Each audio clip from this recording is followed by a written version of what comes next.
So guess who had to help me read this book? He said he really wanted to help. So Oliver's going to help read the book, right, Oliver?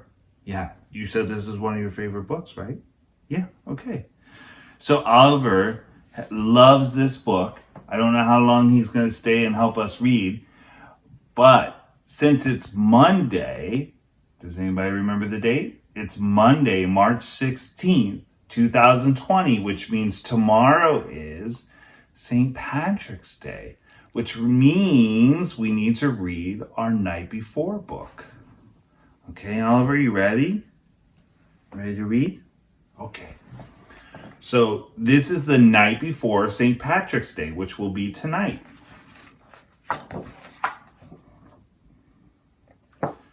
So the night before St. Patrick's Day by Natasha Wing, illustrated by Amy Woomer.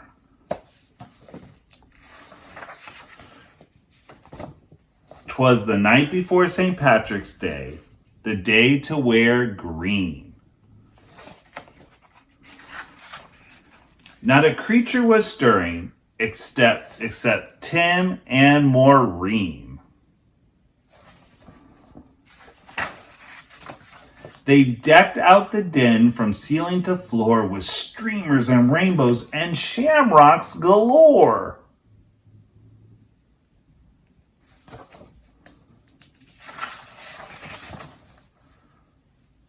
Oh, Oliver's going to go decorate. He'll be back later. Later, they carefully made traps with gold charms and rings. I bet we catch a leprechaun. They love shiny things. For if they caught one, so the legend told, they'd find where he buried his pot of gold. Very good.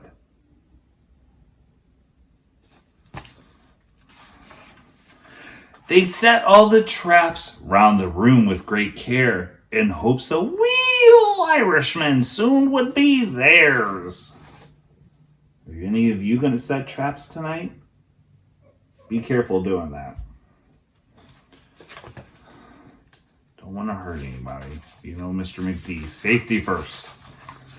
The children then nestled all snug in their beds, with visions of gold coins danced in their heads.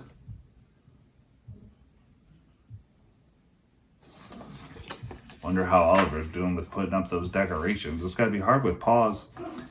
Happy St. Patrick's Day, said Dad early the next morning. Then he started to play bagpipes without warning. He huffed and he puffed, an old Irish song.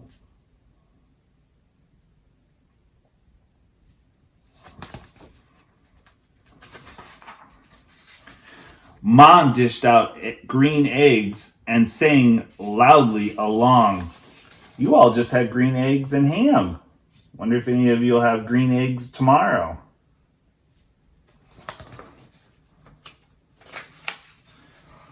When from their bedroom there arose such a clatter, the kids ran down the hallway to see what's the matter, and what to their wondering eyes should appear?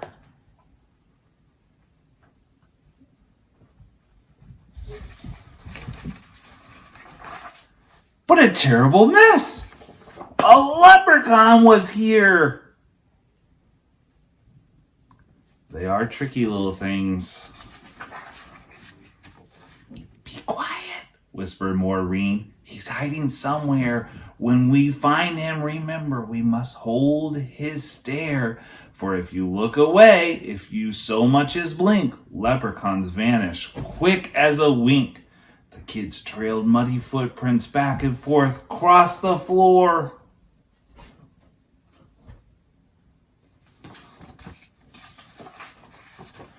Which led them under Tim's bed and past the closet door. And then, inside a trap, they heard some giggling.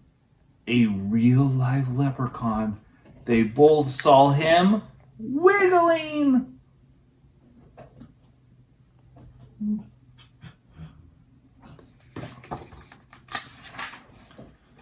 His eyes, oh how they twinkled, his body so tiny, his hands clasped a trinket so golden and shiny. He was dressed in all green from his head to his toes, and he looked like a cobbler wearing fairy-sized clothes. The children approached him, staring straight into his eyes. "Tell us where the gold is. Don't be tricky, no lies."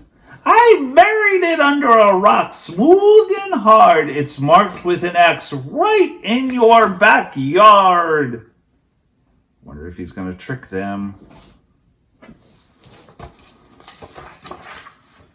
But when the kids went outside with their shovels and pick, they instantly saw he had been a big trick.